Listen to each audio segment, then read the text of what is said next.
Hello, Poisonees. This week's episode, broadcast on the 15th of September 2023, is a special Patreon release. While Nick and I are on our very short break, we wanted to give you one of our subscriber-only episodes for free. In addition to the main episodes that we release every single week on your favourite podcast platforms, we also have a Patreon account. Patreon is a platform that helps to support creators like us. For just $5 a month, you get an extra episode every single week, as well as a lot of extra bonus content. We also have a higher tier where you get more goodies personally sent by us and a special monthly feature. Patreon is also the place where we cover slightly more modern and occasionally more gruesome stories, such as Ed Gein, Jonestown, Rasputin, our very first one, and some truly crazy capers, such as the 1904 Olympics and the Tottenham outrage. This week's episode, however, goes way back, and it is a very popular, very famous story of folklore, which we think you'll enjoy. If you'd like to know more about joining us on Patreon, you can visit us at patreon.com/The Poisonous Cabinet, and we will be back with the main episodes in a couple of weeks' time. This episode was originally recorded in May 2022. Enjoy!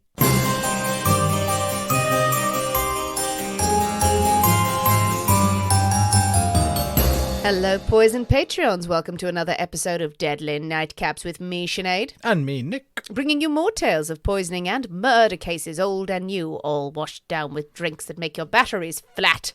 Thank you to all of our delicious, lovely new Patreon subscribers. We hope you're having a lovely week. Yes, indeed. What a very delightfully grey week it is so far. It has been gloriously sunshiny. Now 'tis grey and rainy. Now 'tis grey and rainy. Yes, that was summer. It is over. That was it. Well, the garden needed it, Nick. That's true. It needed it.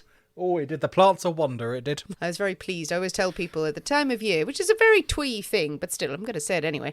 I always get very pleased that I've got a beautiful lilac tree in my garden. It's called Italian Skies. I've spoken on it on the podcast before, I am sure. I have no doubt. Resplendently blue, and as soon as the flowers come out, not only does it look lovely, but it becomes a bee sex emporium, basically. It is full of bees having sex, and they are going mad out there. And so, yeah. It sounds like a delight. I am helping nature. Well done. With my big bee sex tree. Well done, you. Well done. I'm sure there's some tiny bee rosette they're going to give you. Extra honey for Sinead. I bloody well deserve some lovely lilac-y honey. I'm a marvellous beekeeper. You're a bee whore, that's what you are. You're a bee. I think I'll find I'm a bee madam. Oh, my apologies for the incorrect terminology. How are you, anyway? I'm alright. I have no bees. No bees? No bees. Oh, you're beeless. I know, very sad. It was International Bee Day a few days ago. There was a party at my house, I'll tell you. Yeah, absolutely, yeah. But you're all right, apart from the no bees. I'm glad there are no bees here. Because that would be upsetting if I had bees in my house. I don't want bees in my house. No, you don't want to live in a hive. That would not be good. Although I do like honey. Choices. Do you have it on your toast, or do you just... I like a bit of honey on my toast every now and again. Not all the time, but every now and again I thought, ooh, I fancy some honey. Just a little... And there it is in the cupboard. Honey from Yorkshire, what? Yeah, absolutely. Yes, Yorkshire bees, they are. They are the hardest working of the bees. Absolutely. I don't know if I'm doing Yorkshire or Lancashire, actually. Starting a war somewhere. Good. Well, it's only Monday anyway when we record this, so the week is going well, clearly. Anything or anyone you would like to poison this week? Oh. You were so close to saying something there. Currently, it's just... Yeah, other people.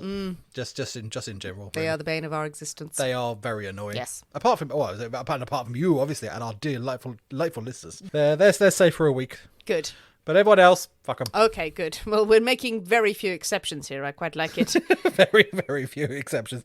I didn't have time to write a list, okay? I mean, this is an excuse, if ever there was one, to have your loved ones listen to the podcast, because otherwise Nick's going to kill them, apparently. But very importantly, Nick, what are you drinking? I have a lovely glass of wine. Oh, you got wine? Oh, yeah, so it's been one of those days. It's been a mad, crazy day where they're full of annoying people and annoying things. And I was walking home and I'm going, I really fancy a glass of wine. So I stopped at the wine selling shop and bought a bottle of wine. And it's called that, isn't it? It's called the Ye Olde Wine Selling Shop. Which is a front if ever you've heard of one. Definitely we are not selling drugs and weapons. Yeah, I don't look at what goes on in the back. I just go in, get my bottle of wine and leave, no questions asked. So, big lilac tree shaking with bees in the background. It's none of my business, Sinead's around. What kind of wine have you got? What do you go for? I have some lovely cock wine. Okay, what? Oh, the chicken wine. It's got a cock on the front. Le Ville Ferme, the wine that you like this. frequently feature on the show. I bought a bottle of that myself the other day. I saw it and I went, "That's the wine that Nick likes." I do. I like the red wine. The red one. I had the especially. red one yesterday It's very with tasty. a bit of beef. It was very tasty. I find it very tasty and very inexpensive. It's about £7 for a bottle, is. which is quite bargainous. So yes, I should get shares. I have no wine. Well, that's bad planning on your part. I have feel. a glass of water. That's what I've got. Well, that's very because I'm disappointing. doing another one of my Mondays where I think I drank everything in existence this weekend. It must admit that you did drink everything in Canterbury this I weekend. did. Oh God. You drank all the drinks possible and then some more. At once.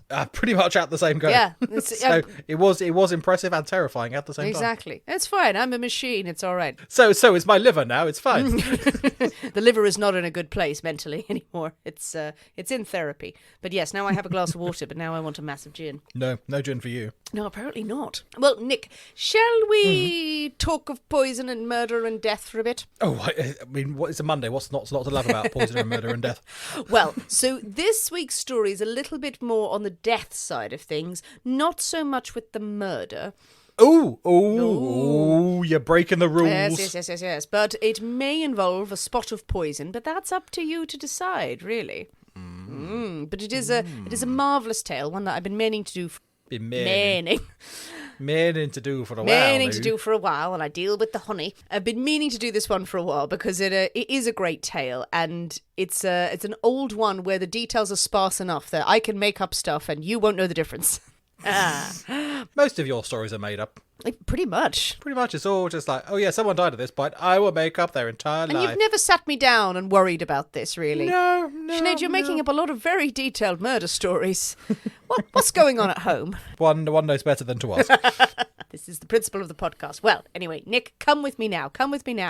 It's a hot July day. No, it's not. It's a miserable May one. But back where we're going. Back then it was July. Back then it was July. Do you not know in the past it was always July? It's always July. Okay, let's go with that. And we're in Strasbourg. Ooh. It is a lovely place on the border between France and Germany. At the time, the Alsace region. Now I think it's technically France. I don't know, actually. Are you sure? You have a little Google. Go on then. I'm going to Google it. Talk amongst yourselves for a moment. Talk amongst yourselves. Okay, he doesn't understand how a podcast works. You talk to yourself all the time, dear. It's fine. Okay. Sometimes I feel things at night. Yeah. But, they're roommates. It is in France. It's in France. I knew it was bloody in France. Every time. You make me doubt myself. Yeah, but then you question it, don't you? And you're not sure. I'm in there. I'm in your brain. I am. I'm in there. Nibbling away. Going, arr. Like a particularly upsetting worm. Yes. Making you doubt your geography knowledge. Yes, but you're fueled by wine, so you're easily Fueled by distracted. wine. This is very true. Ooh, shiny. So we are in Strasbourg, which we've now determined is in France. It's in France. At the It's time, France. it wasn't sure. It was the Alsace region, so they were kind of like, we're a bit French, been we're a bit anywhere. German. Oh, we don't know, depending on the day. And it is 1518. Oh, wow. Way back we're going. That's way back when. Yes, that's why I was establishing that it wasn't quite France or Germany at the time. It wasn't like last week, where they were like, we're still not sure who we are. But even then, it was definitely July. It was definitely July, and it was definitely hot. And people, Nick, are making their way about the town. It's a lovely day. Merchants selling their goods in the sunshine. Children heading to and from whatever version of school was in existence Jobs, back I think, then. probably Jobs, jobs. actually, yes. That's fine. The mine. There's a baby with a pickaxe. There's not even a mine around there. It's just really got high hopes. Yes, neighbours exchanging pleasantries. It's a lovely, lovely day. And then Frau Truffier comes out into the street. Such a wonderful day, and she is so happy to see everybody out in the street that she makes a little spin. Takes a little spin, and it does a little twirl. Just feels like dancing, Nick. Does she? She does. Did she break into a Disney song by any chance? There goes the baker with his tray. As always, there goes Frau Troffer with her cruel song. She may well have been singing, she may have been humming, she may have been saying all sorts of things, but she is dancing, Nick. She is dancing in the streets. Oh, what a jolly time she must be having. A leap and a shake, and who doesn't love a good dance in the street? And this wasn't just a mere two-step and then on she goes to purchase some German bread. No, she keeps dancing. She keeps going. She doesn't seem to want to stop dancing. Who does? And also, a few people see her dancing, they think, we're going to join in. It's a summer's day. Life is good. Bon, oui, jawohl. Yes, they're dancing, dancing, dancing. But those people don't seem to want to stop dancing either, Nick. Ooh. No, the lady doesn't want to stop dancing. The people who have joined her in the dance, not after an hour, not after 2 hours, Well, that's a lot of dancing. not even after 6 hours. I mean, 20 minutes, I'm knackered. Yes, with your pointy dancing. With my pointy dancing. It's exhausting. Much patented, yes. Frau Trafia would not stop dancing. Not for hours and not for days. That's good going. It was said at one point she did collapse from exhaustion. I'm not surprised. But as soon as she regained a vague sense of consciousness, she started dancing again. And what's more, the people who were dancing around her in the streets seemed to want to carry on dancing too. This small huddle of dancers suddenly swelled to a dozen, and then doubled again, until scores of people were dancing in the streets of Strasbourg in 1518 on this hot July day, dancing and dancing and dancing. And as the days passed, more people joined, and despite the high heat and the clear exhaustion on their faces and the visible injuries that people now seem to be carrying, nobody would stop dancing. Oh. Yes, something strange was afoot Something that would be peculiar indeed. in Strasbourg. Now, what do you think's going on, Nick? I think, is it some sort of plague? A plague, A you plague. say? Or, Some sort of or plague? is there a little piper in the corner, piping away, getting them to follow him around Strasbourg with his Into the flute. mountain. Into the mountain. Yes, okay, you bastards didn't pay me last time I got rid of all your rats. Exactly. There isn't a piper in the corner just making them dance. But let's go back to the streets of Strasbourg. Maybe a plague is upon them. Some sort of Yes. dancing plague. Dancing plague. I know this one. The dancing plague. But before we start trying to figure out what on earth has befallen the people of Strasbourg, let's go back to the dancing situation and talk through what apparently happened actually on the streets to help these people at the time, because it's quite brilliant. Is it a particular style of dancing? No, see, the style of dancing hasn't quite been established. People Right. say jigs are going on. You can have your own So interpretation. it's a bit of a freestyle thing going on. They weren't just waltzing around Strasbourg. Yeah, there's a lot of sort of big fish, little fish, cardboard box going on. Classic 16th century dance. I mean, it is Strasbourg, so, you know, I suppose they are maybe kind of just starting to venture into, what are the styles of dances at the Yeah, time? absolutely. Yes. We're not far from Vienna. We're quite far from Vienna. Quite far from Vienna, but They're very confused with Salzburg. That's the problem. They've got an identity crisis as well as a dancing plague. But what do you do? What would you do when faced with now scores of people who just won't stop dancing? I mean, what can you do? well, that is an interesting choice. I mean, join in for a bit because it seems quite fun. Yes. A bit of a party going on somewhere. You don't quite know who is the party person, but why the hell not? Then after that, then go home for a nap. I would be going home Have for a nap, lie 'cause down. Your solution to this is go in and join them for a bit and then fuck off for a nap and go, oh yeah, I screw didn't say it was a solution. It was like, what would I do? So I'm not claiming to offer any solutions to anything. It just sounds quite fun. So I'm going to join in for a bit and then go for a nap. You are the man there with a bottle of white wine, loving this. Exactly. Having a grand time, but leaving when I'm done. While the dancing plague is going on and observers come upon this who haven't been afflicted by the dancing, those who seem to be immune to this dancing plague, they are seeing these people who are just relentlessly dancing and they don't seem to want to dance, but they can't stop. They just can't stop the dancing. Yes, they can't stop the dancing. I do like the idea that there is one guy maybe in the middle who was just tapped on the shoulders like, are you okay? Like, oh, I just thought this was a party. I'm terribly lonely. And everyone trying to make the best out of a bad situation. You've got to imagine that there's some greasy guy in there trying to chat up the women, just coming up going, verily, my lady, thou hast the moves like Jagger. Well, thou grant me thy dainty hand in marriage. Perhaps a swift tumble in yonder mulberry bush. But it's covered in bees. It's covered in Don't go bees. in there. That's why we're dancing. Oh, God, I'm dancing for a different reason now. Somebody help me. Well, help them, but then help me. This is very confusing. Yes. The authorities do have to get involved because dancing is happening in the streets and people seem upset. The authorities arrive. These are a combination of religious leaders of the area, doctors, the authorities themselves, sort of town officials, and they are sort of standing in the street scratching their heads going, what's going on? Are these people possessed? Or are they merely possessed by a terrible sickness? Ugh. Well, indeed, demons in the legs. That's going to do it. Possessed legs. Now, the authorities are, what I can only assume, shimmying their way through the crowds while this dancing is happening to try and get a look at them. Do you dance along with them? Does it look weird if you're not dancing? This is true. Sort of try and not scare the horses. But the doctors going through, trying to examine them, grabbing them for a waltz and going, stick out your tongue, or probably back in that day, shove a leech on their face and go, they're cured. The doctors are moving through the crowds, trying to assess what's happening, and they come back with their verdict. Hot blood. Well, quite. Yes, all these mammals. Got to get that heat out. So dancing, it's a good way of exactly get it out of the body. The blood is hot. They're overheated. But they say this fever, this is a fever, and the best treatment is just to let the people dance it out of their systems. Get it out of the system, absolutely. Just keep dancing. The authorities are like, okay, so we do nothing. It's like, oh, no, some of the town officials say. We must help these people, and we will help them by building a stage. Perhaps it's... Right, we're going to narrow it down like some sort of competition. The first 10 on the stage, they're going to get judged. Then we're going to whittle it down to get the best dancer in Strasbourg.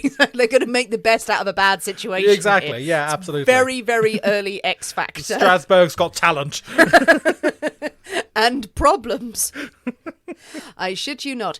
A stage was built in the middle of the horse market. Huge area was cleared. The people went in the horse market. So this stage was prepared. And the crazed dancers were sort of ushered in that direction. But onto the stage, they didn't put the dancers. No, they brought in a band to accompany them. No, well, that's kind. Yes. And also, professional dancers. Well, some of them might be looking a bit dodgy. You've got to get a few tips here and there. That is, I don't know what message that's sending to the poor sick people dancing themselves quite possibly to death in the street. Well, I know you're all dreadfully afflicted, but could you dance just a little bit better? Exactly. The message was, you're shit at dancing. Let's just really rub salt into that wound. You need help. You can imagine the sight. There is a stage with musicians on there who are just, okay, we've just been shipped in to do this. Professional dancers in front of now hundreds of people who are compulsively dancing. I don't know what kind of dances the professionals were doing, because again, what's the professional dance of the time? Is it interpretive dance? Is it sort of ballet? I don't know. I don't know. Everyone's doing the Macarena.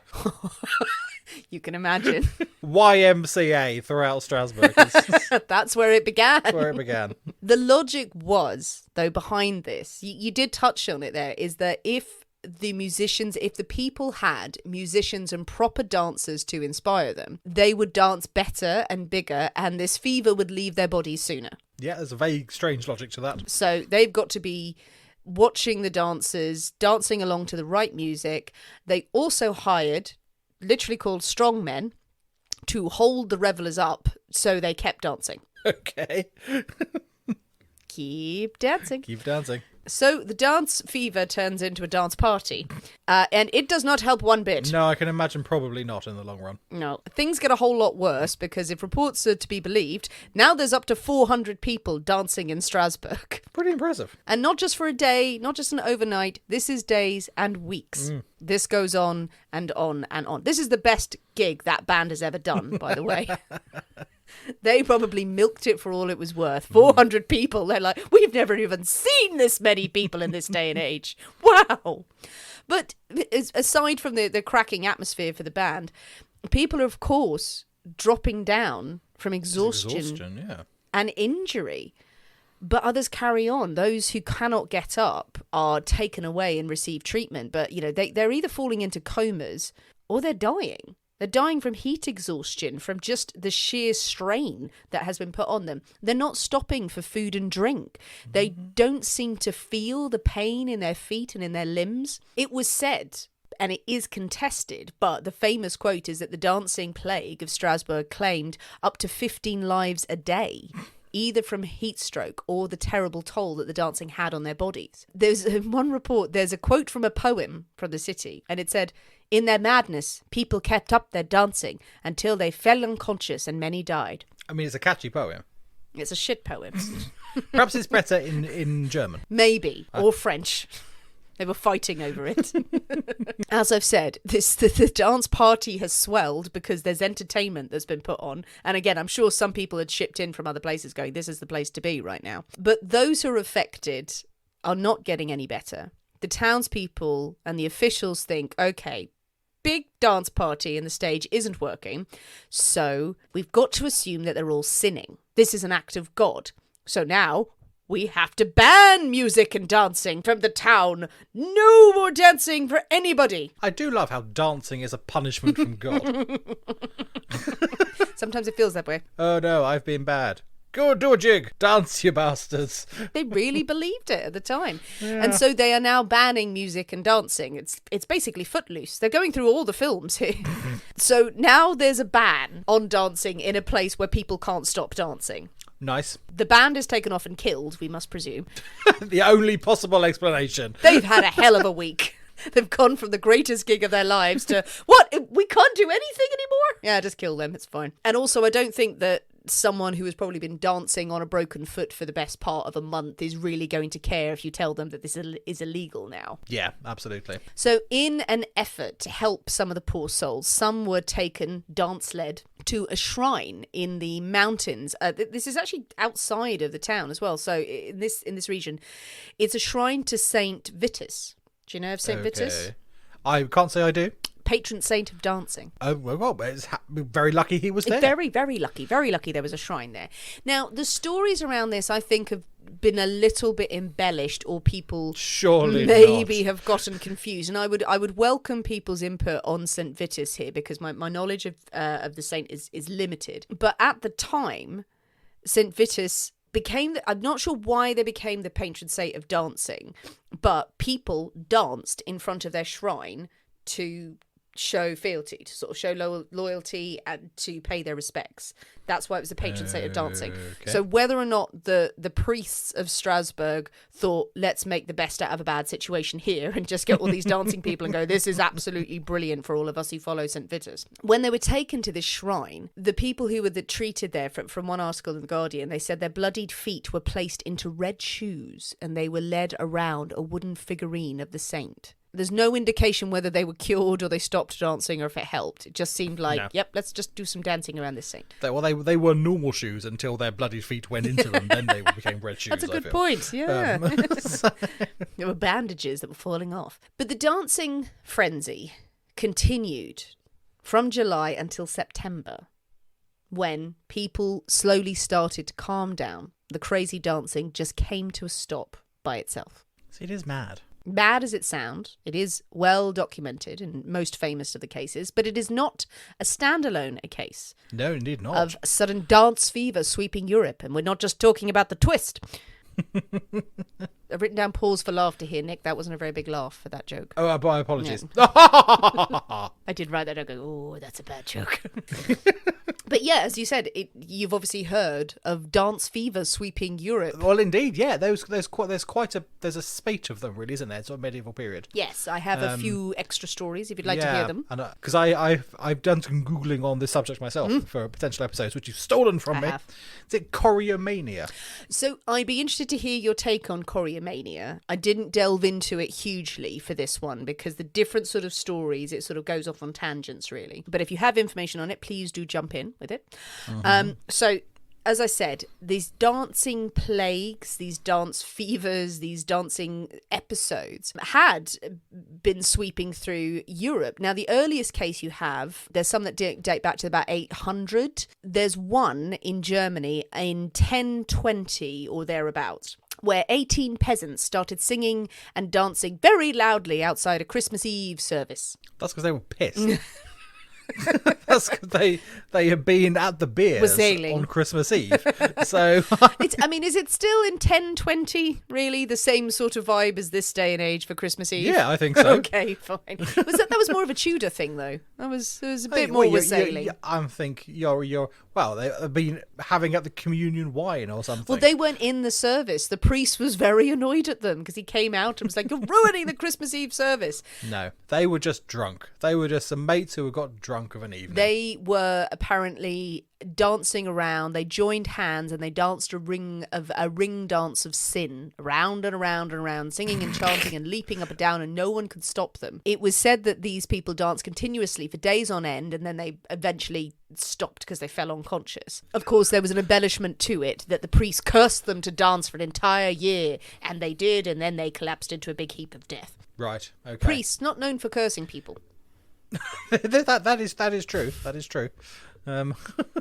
In 1247, in another German town, 200 residents were said to have taken to the streets and began to dance and leap about on a bridge over the Mosel River until the bridge collapsed and they all fell into the water, resulting in death by drowning of some of the people who were still dancing as they went Still down. dancing underwater. Still danced, like on the Titanic. They danced to the last.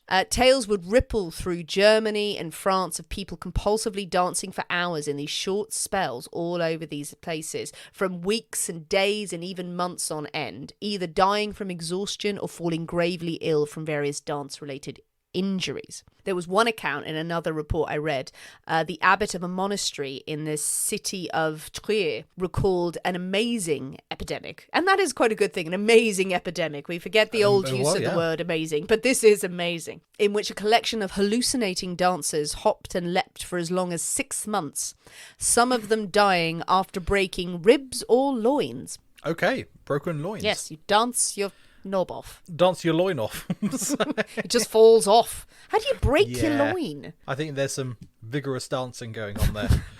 Yes, it's a whole new move that did not work out well. Absolutely. They're limboing for their life.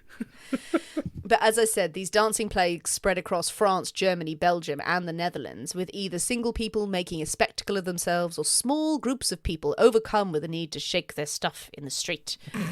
But what could have caused such behaviour? And where does our old friend or fiend, poison, come into play? I know. Okay. All right, Nikki. Nikki, what am I doing that for? I don't know. Never called you that in my life. No, don't do that. That's weird. Nickington the Third. What's your big theory? Ergot. Interesting. Now, we've covered ergot before. You have covered in France, I believe. We did. Now, we covered ergot poisoning in Deadly Nightcaps, episode 32. A very recent case. It was in 1951 in the beautiful French town of Pont-Saint-Espéré. Well remembered. Where we had people being beset by imaginary tigers and sausages because of an outbreak of ergot poisoning. Yeah. Ergotism. Ergotism, for those who need a quick reminder, is a type of fungus, in short, that infects certain grains. And if it's not spotted, if it's not treated, it will affect the entire crop. Grains get taken up, they get milled into flour, flour then goes and makes your bread, and the bread goes into your mouth, and then madness Then you ensues. go crazy. You do it because ergotism produces all manner of nasty symptoms, including a psychosis or type of mania because of the presence of alkaloids that are very, very similar to LSD. Jolly times. So it's not a fun way to take LSD. It's not like, oh, that's a nice side effect. It comes with a lot of other nasty, nasty stuff that goes on. You're either going to trip balls or your limbs are going to fall off.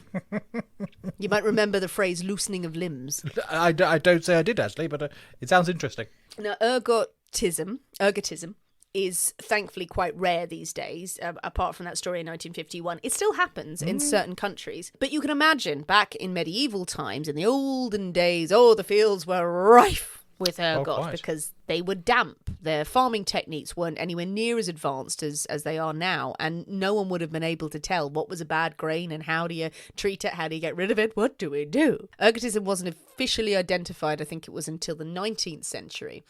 But the multiple outbreaks of these strange occurrences of dancing and, mass hysteria, which was known at the time as mass hysteria, people often think was caused by ergot poisoning. You've got ergot, making people scream and run wild in the streets, doing all sorts of awful things and vomiting and purging and suffering from gangrene at the same time. But would it make you dance for hours? Well, that is a very good question. I've not tried it, so I couldn't say for sure. Loads of people credit the dancing plague to ergotism because they're going, well, how is it possible that upwards of 400 people, even if it wasn't 400 people, it was definitely scores of people, certainly hundreds of people, and they kept dancing, and it is well documented. Crazy as it sounds, it is very well documented, this case, and some of the smaller cases around, they have been well documented. How can all these people dance compulsively the whole time and not show any other symptoms of ergot poisoning? That's very true. That's the thing. Now, maybe the records of them are honing in on the one fantastic element of this phenomenon is the dancing. Maybe they're not commenting that people are also puking and shitting themselves and their limbs are falling off and they're covered in pustules, which would be a little bit more obvious sign of ergotism. Indeed. And would everyone have the same symptoms? There's an idea that's been shared by one writer, John Waller, who argued against ergotism as the cause of it. Is it likely that everyone would display exactly the same symptoms and be dancing about? This is very true. Then on the other side, you've got, is it some sort of psychological, mass hysteria, some sort of big, yes, because that time especially is quite stressful. There's not much fun things happening around, lots of conflict and battles and wars and bandits raiding everything every 5 seconds. So is it just some sort of mass hysteria? If one person just goes snaps and then everyone else goes, oh fuck it, that looks fun. And then it just grows and grows and grows and grows. I mean, crazy as that sound, and as flippant as we may say it's genuinely a theory. It is a theory that the towns, that all of these cases, you have a case of what's now known as mass psychogenic illness, which was known as mass hysteria. Mass hysteria is a slightly outdated phrase. But it's the school of thought where, yes, those levels of stress, all of the difficulty that all the people are suffering, a little bit of maybe religious mania as well, people thinking that they were sinning or that they were suffering and that God was not on their side, or Saint Vitus, if they followed them, was not on their side. Then they just start acting out, they start dancing, they start absolutely going crazy in this effort to try and appease whatever is going on in their head or whatever they think is going on above them. And then everyone else gets caught up in the hysteria, is that everyone else sees it and they are literally caught up in it. There's no other way around it. So you've got the summer heat, the very, very stressful occasions, and like there's not been a good crop, I think, for in 1518. Other writers have said, it looked like the reports were it wasn't a good time to be alive. To be around, absolutely. Everyone is swept up in their madness, in their frail, stressed states, and they just couldn't stop dancing lest they fail in their duties to God, or if they hadn't purged their sins enough in their own feeling. I mean, it's very freeing, is it? And as well, being in that sort of big environment where other people are doing, everyone else is having a dance. You wouldn't necessarily get up and having a dance by yourself in the middle of a room, but if the room is full of dancing people, you go, fuck it, no one's going to notice. So people go, so everyone sort of just joins in because there's no sort of spotlight on any one individual. It's just, and it just gets bigger and bigger and bigger and bigger. So you're much more that sort of person. You're like, if there's a big mass party, then you'll be like, come on, I'm going to have a dance. Yeah, the idea of a dance circle and you being shoved into the middle is your idea of hell. Absolutely not, no. But look at festivals and look at all of these sorts of things where everyone's together and like, yay, oh my God, the euphoria. Exactly. In this case, it's slightly less euphoria, more ow. I imagine it probably started off in a slightly euphoric way. Maybe. But then as you go through, it becomes something much more sinister and dark as you find you can't stop. But I'm sure it probably started off in a jolly way.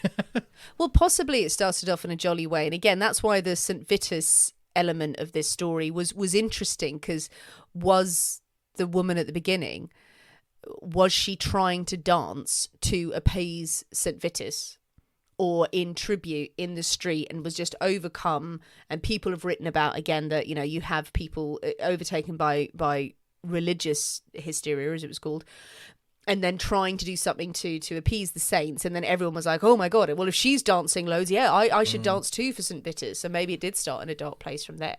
There's another theory. Not sure it's a theory applied to this case, but it is a reference that is often mentioned in the same breath of the story. And I would love it if this was a theory that people were genuinely applying. But it is also a very curious explanation for why people dance involving venom. I think I know what this one is as well. And it is fucking nuts. It's involving a woman in Italy. Do you know where I'm going with this? I do know what you're going with. Yep. Who was shimmying and dancing around in the street, was walking down the street looking a bit stressed and was dancing. And then suddenly all these people ran up in brightly coloured clothes and musicians, and they were dancing with her and they were playing music. Oh my God. The woman had been bitten by a tarantula. Native to Italy. A wolf spider. A wolf spider is not a tarantula. It's a type of tarantula. Trust me, I looked it up. You have to look at a particular way in the Latin, but it's right, it's true. Wolves, I'm using the colloquialisms, but they are mashed together in a big spidery goodness. I don't want big mashed up spiders. That sounds terrifying. You'd rather have a mashed up spider than a live one that's coming at you for a dance. Not if they're mashed up and have now got like 16 legs. Oh, okay, that's fair. Oh, we had a super spider. The story is that the venom of this wolf spider makes people convulse. There's one school of thought is that it makes you convulse, but then there's another school of thought that is the only way to cure a tarantula bite is to shimmy. You've got to shimmy and shake and dance. I don't know whether you're shaking the venom out of you, but the legends at the time were that you had to dance and you had to shimmy, and it would be helped if you had exactly the right sort of music available. Well, obviously. Yeah. You've got to get the right tempo, the right beat, so music helps in that regard. Well documented, the venom of the wolf spider was said to be, by the scholar Cancellieri, to have the following effect. He wrote about this. When one is in the hold of this ill-wished beast, one has 100 different feelings at a time. Okay. One cries, dances, vomits, trembles, laughs, pales, cries, faints, and one will suffer great pain. And finally, after a few days, if unaided, you die. Sweat and antidotes relieve the sick, but the sovereign and the only remedy is music. Okay, right. So we were mad at the beginning, now we've gone a little bit madder. Yeah, absolutely, yeah. If you are bitten by this spider, you must dance, and you must have music. You must dance. To help you dance. So maybe in Strasbourg, one of two things was happening. Either there was a tarantula outbreak. That lady at the beginning had been bitten by a spider, and she was just trying to shimmy the venom out, and they were all trying to help her. Or everyone had been bitten by spiders. Right. And they were dancing the poison away. Yeah. No, I must admit, I'm not buying those not convinced? Particular explanations, I have to say. Well, it is where the dance the tarantella comes from. I must admit, also, I'm not familiar with that dance. Oh, you're not? If you have read or seen The Doll's House by Ibsen, then you'll know it well. But it is a dance, a tarantella. Okay. But it's from this tarantula venom bite dance thing. Tarantula venom dance. The shaky tarantula venom dance. There we go. So, we have multiple explanations of what happened with the dancing plague All of of them Strasbourg. entirely legitimate, absolutely. The only one that we haven't talked about, and maybe we shouldn't say it, but it's quite possible they were possessed by the devil, who loves to dance. Demons do love legs, so... Where does that come from, the demons and the legs? And I have no idea, I just made it up. Oh, you just made it up? I thought that was some sort of, is that a cult thing? Really? Interesting. No, I just made that up. That is the story of the dancing plague of Strasbourg, of the dancing plague that swept across Europe, and those special dancey spiders who'll bite you. It's a shame it stopped, really. Well, yeah, why did it stop? Yeah, why did it stop? Well, I mean, it was still going in the 50s. So there was less... that wasn't really dancing, was it? That was more general being nuts and then dying. The ergot poisoning case, go back and listen to it if you haven't heard it yet, guys. It's fascinating, but that was far more people being very, very ill and hallucinating horrific things and jumping off buildings and rending their garments and seeing all manner of things because of the Vichy government basically cutting corners where bread was concerned. Yes, but less dancing. Less dancing. Less there. dancing. So, Less dancing there. I don't know. I'm in two minds because while it seems so strange that if everyone had gotten ergotism and they all displayed the same symptoms and none of the others, how else do you explain this? Well, I think that it is not unheard of for these to be mass psychological events, and potentially this is something we need to get Rowan on, and her opinions on this. But they do happen, these mass things where people just get so caught up in themselves and what other people are doing that it is, it's a legitimate thing. It's crazy time because again, it is. It's an incredibly stressful time. Life is hard. Life is hard. We think it's difficult now, but it's like, no. Life is horrendous. I suppose at that sort of time, if you've got these incidents of mass psychogenic illness, you've also at the same time got lots of more cases of lycanthropy as well that we don't have now. So yes, maybe there is something in it that everyone was crazy. But also I think everyone was crazy, but it was also in a time where religion is such a much more prevalent force than it is now. You do have these things where people are absolutely obsessed with, okay, St. Vitus, his thing is dancing, great. Where that comes from, who knows? It'd be interesting to find out. Was he a good big dancer himself? I did try to look up and see whether there was any dancing involved, and I don't think there was. But I suppose if that is your only explanation, is the crops have failed and what have you, we need to pray. That's because that's the only option. There's no such thing as pesticides and all this sort of stuff, or fertilizer and such like. It's God's will. How do we get God on our good side? Well, he likes his saints. Saint Vitus, his shrine is just up the road.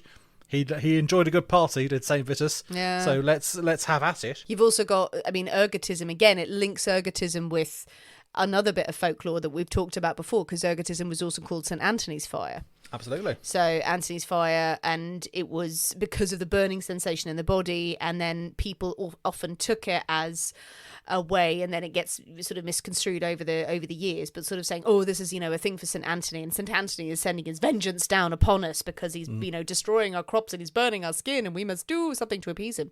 So yeah, maybe. So yeah, I think it's that combination of incredibly stressful life, not understanding the science behind things that happen.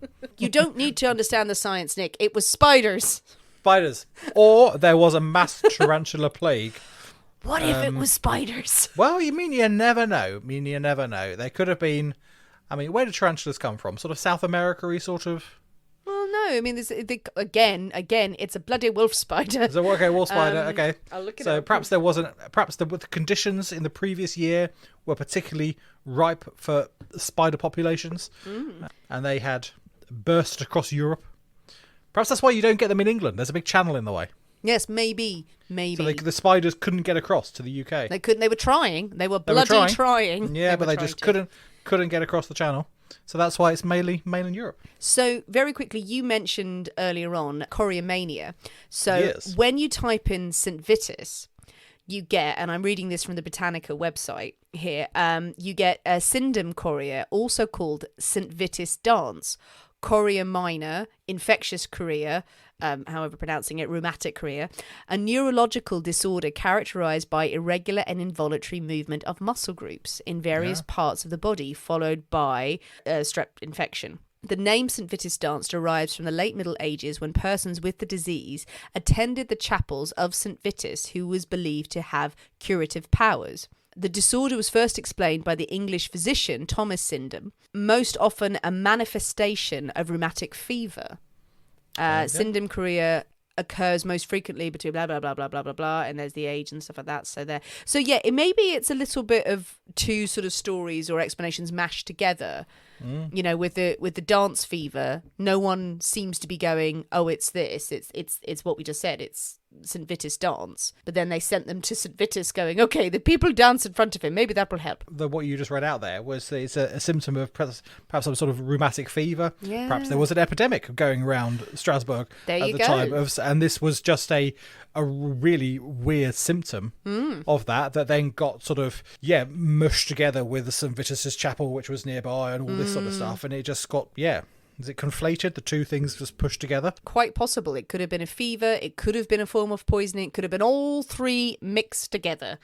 Could have been And one giant spider queen. it could have Like Shelob from Lord of the Rings. She was there in the mountains. Arr, She was dancing too. dancing away. She was the band. Sending out her spider babies to bite everyone. Indeed. And the devil turned up that day going, I'm going to possess this. Oh my God, this town has got enough problems. Just walks away. Absolutely not. No. The devil was there going, oh, I hate spiders. Ah! Ew. Well, what do you think, people? A suitably mad story for Deadly Nightcaps. We hope you enjoyed it. It didn't involve murder, but it did involve a lot of death and possible poisonings and the poisoning of the mind. Yes, what are your theories? Which theory do you like the best about what caused the dance fever of Strasbourg? Are there other dance fever stories that we should know about and that we should cover in the future? Or are there more interesting mass poisoning cases involving nature that you'd like us to dig into? Make sure that you leave your thoughts in the comments of this episode. Keep sending us more suggestions of stories that we can cover. And generally, just dance. Dance, people. Dance while you can. Dance like your life depends upon it. Thanks for listening, guys. We will see you on Friday for the main episode. We will see you next week for more Deadly Nightcaps. But in the meantime, keep drinking, keep talking about poison, and remember, your loved ones are trying to kill you. Bye. Keep dancing. Dance.